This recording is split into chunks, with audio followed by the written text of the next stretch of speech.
First I dug a pit. This is about 60 centimetres across and about 30 centimetres deep. First of all, you need to get everything ready for your burn. I use a mixture of old prunings and old pallets and stuff like that. Sometimes you need to put larger pieces of wood through a second time. So now you need to just set a fire, a regular fire, paper in the bottom, and then there's bits of dried pallet, and then starting to introduce the prunings and the old biochar that needs to go through a second burn. Once the fire's going, you need to keep the fire at the top of the burn. You need to burn stuff that's fairly dry to keep it as smoke free as possible. You want to minimise the amount of smoke coming off it. There you can see this is a nice clean burn. Keeping the fire at the top minimises the oxygen getting at the bottom of the wood in the base. So giving it oxygen starvation means it turns into charcoal.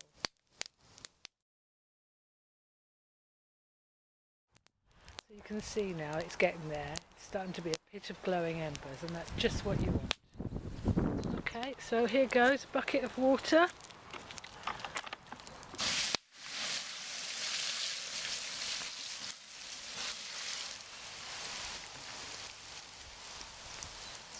Bucket number 1. I'll put 2 more buckets on that to put it out properly. You can see that the water is actually filling the pit now. That's 3 buckets of water for my pit.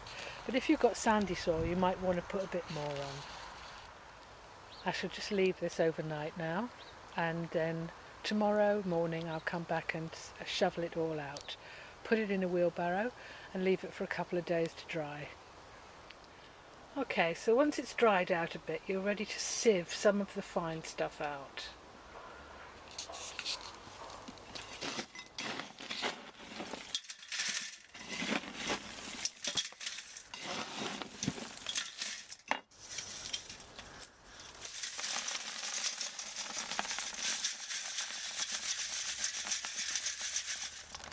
And then this can be crushed up a bit.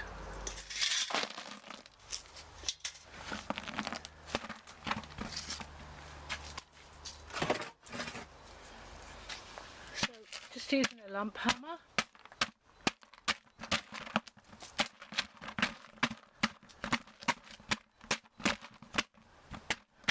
You can just crush it up. You can see that I've just crushed up these now, so that it's just that bit finer. I just find it easier to use if it's a bit finer. Once it's crushed, I mix it with about 50% garden compost. So I've just taken some garden compost and sieved it straight on top of the biochar. This helps to introduce some biodynamics to the whole thing.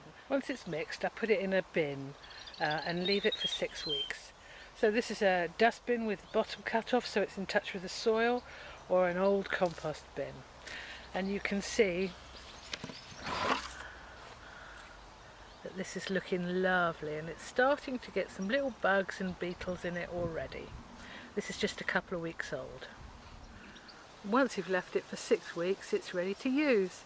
Just put a little trowel full underneath any plants, any plug plants that you plant in your veg garden, or underneath any plants that you plant in your main garden. And this introduces it exactly where it's needed. And over the years, it'll slowly build up to give you some fantastic quality soil.